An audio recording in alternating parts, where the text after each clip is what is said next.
আবারও চলে আসলাম এই আপু ভাইয়াটাকে নিয়ে কথা বলার জন্য। আমার মনে হলো আমার ওই ভিডিওটাতে ওনার সব ইনফরমেশান আমি দিতে পারিনি, আমার মন ভরেনি ওনার সম্পর্কে কথা না বলে। মানে আপুটার 4টা বছর কমপ্লিট হলো না বিবাহবার্ষিকীর, বাচ্চাটার 1টা বছর গেল না। মানে ভাইয়াটাকে দেখেই বোঝা যাচ্ছে ভাইয়াটার বয়স একদমই অল্প।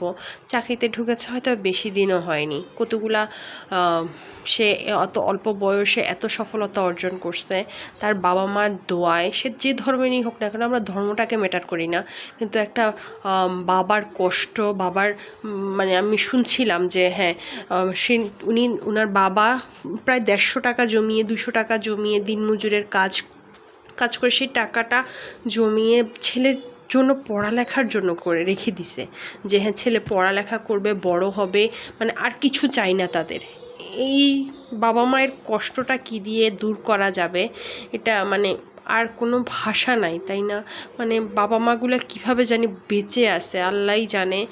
আর যদি আল্লাহ ওদেরকে ধৈর্য ধরার ক্ষমতা দেয়, আর এই বাচ্চাটার কি হবে, ভবিষ্যৎটা কি?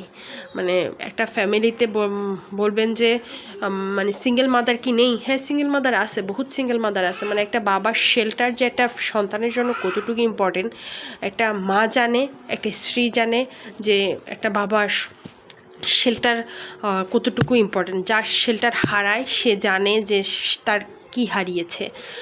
আপুটার তো বয়স তো আহামরি হয়নি, যে বয়স যাই হোক ডাজন্ট ম্যাটার, কিন্তু নিজের আপন মানুষটাকে এরকম নির্মমভাবে মৃত্যু চোখের সামনে দেখার মানে কি বলবো, সাহস কিংবা শক্তি নেই।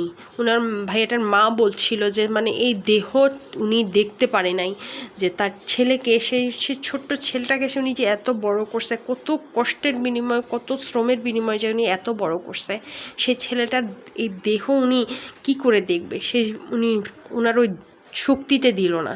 আপুটা ভাইয়াটার গামছা দেখে চিনতে পারছে যে হ্যাঁ উনি ওনার হাজব্যান্ড।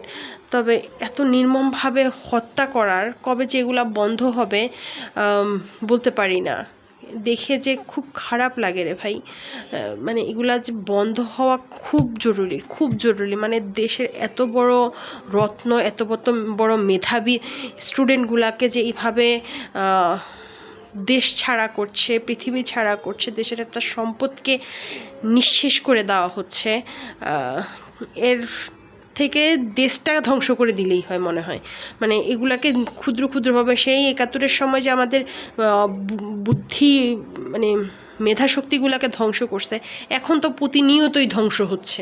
মানে এত বড় মানে এগুলা ক্যাডেট থেকে বের হওয়া যে বড় বড় অফিসারগুলা, ওদের মেধা নিয়ে তো ওদেরকে মানে দুধ ছাকার মতো ছেঁকে এদেরকে এত বড় র্যাঙ্কে এদেরকে বসানো হয়।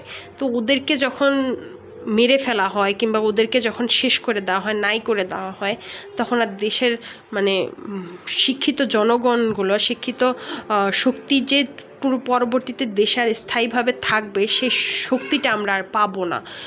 নতুন যে প্রজন্মরা আসবে তারা সেই শক্তিটা পাবে না, যে হ্যাঁ তারা দেশে স্থায়ীভাবে বসবে আর দেশের উন্নয়নের জন্য কাজ করবে। এই শক্তিটা আর আমরা মনে হয় প্রতিনিয়তই হারিয়ে ফেলছি।